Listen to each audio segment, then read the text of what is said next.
This passage is heartwarming and full of wisdom. The highest wisdom in life lies in focusing on self-cultivation, not on changing others. Instead of wasting energy arguing about right and wrong, it's better to quietly expand your own vision and perspective. True growth begins with self-improvement. The key to getting along as adults is mutual respect, not forced transformation. Clay is content in its place. Why force itself to rise? A salted fish enjoys its freedom. Why bother trying to turn itself? A dead tree, left to its own devices, doesn't bother to carve itself into a useful object. Just as a gentle rain cannot moisten rootless grass, the boundless Dharma only brings salvation to those with predestined connections. In this complex and diverse world, we often fall into cognitive blind spot, habitually assuming our views are infallible and attempting to influence others' choices. But our ancestors long ago warned us, do not do to others what you do not want done to you. Everyone has the freedom to choose their own way of life. Focusing on self-improvement is like sowing seeds of hope in the garden of the soul. Interfering in the lives of others is like barging into a neighbor's yard and making judgments. The ancients said, those who achieve great things possess not only exceptional talent, but also unwavering perseverance. This suggests that true achievement stems from inner cultivation and persistence. When we focus on self-growth, our horizons naturally expand. Just like dedicated scholars, they navigate the vast ocean of wisdom, continuously enriching their knowledge and professional expertise. Through extensive reading and repeated practice, these explorers rarely waste time debating academic opinions, but instead focus on deeply cultivating their research field, allowing their achievements to serve as the ultimate testament. A mature person's philosophy of life is that understanding choice is far more valuable than forcing change.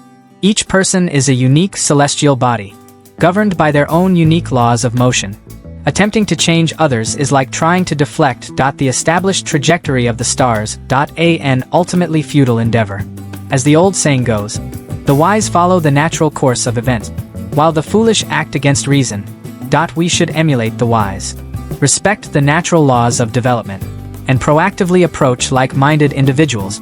Surrounding ourselves with optimistic and enterprising individuals can inspire each other and help us strive for progress.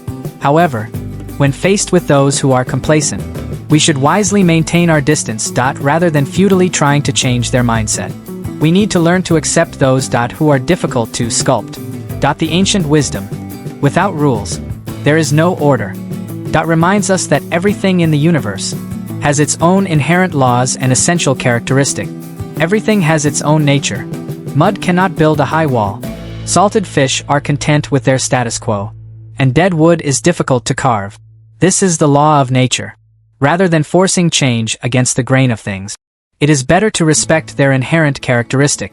For example, in education, even the best efforts of a teacher will yield little results when faced with students who are unmotivated.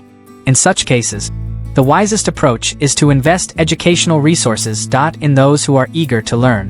The Book of Changes states, heaven moves with vigor. The gentleman should constantly strive for self-improvement. This suggests that we should focus our efforts on self-improvement. Continuous improvement throughout life's journey can elevate our minds. When our understanding reaches new heights, we can see the world with a more insightful perspective.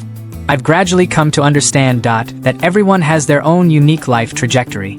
We simply need to focus on self-cultivation and safeguarding inner clarity, steadily moving forward with a calm and composed mindset, unperturbed by external distractions, is the highest level of life cultivation. Remember, self-improvement is fundamental. Instead of aiming to change the world, it's better to manage your own life down to earth. In this diverse and ever-changing era, only by focusing on inner growth can we continuously advance on our spiritual path and achieve true happiness and fulfillment. Maturity is a journey of learning to settle, letting go, and understanding the trade-off. It's not time that dulls our edge, but experience that teaches us to be flexible. Sharing a pot of tea brings different flavors. Walking the same path brings vastly different perspective. Meeting a true friend is a blessing. Even without shared sympathy, one can still walk alone. We must empathize with others and learn to be compassionate to ourselves. Time flies. Life is free of assumptions. We must seize the present moment, for this very moment is all that matters. If our thoughts differ, there's no need to force consensus. If our perspectives differ, there's no need to criticize. When circumstances are different, silence is golden. When perspectives differ, refraining from argument is wise. When philosophies differ, silence is the best. Focus on self-cultivation. Avoid getting involved in other people's dispute. Cultivate a compassionate heart. And cultivate a warm and compassionate mouth. Act with virtue first. And conduct with integrity as a model. This is where the best fortune in life lies. The highest form of etiquette lies in refraining from meddling in other people's affairs. Everyone has their own unique laws of existence and values. Learn to be half ignorant and half silent. Understanding the world but choosing to remain silent. The wise do not argue. The benevolent do not criticize. And the kind do not make unwarranted judgments. Avoid discussing others' strengths and weaknesses in casual conversation. And reflect on your own words and actions when alone. The best strategy for protecting yourself is to never overestimate your importance in others' hearts and minds. Never think too highly of yourself. In the world of others, you may be as insignificant as a speck of dust. Be content with the ordinary and enjoy the quiet years. Only those who resonate with you can understand the vastness of your heart. If hearts connect, words are unnecessary. If estrangements remain, even 1,000 words would be insufficient. Keep your own story to yourself. If you tell it too deeply, it won't resonate.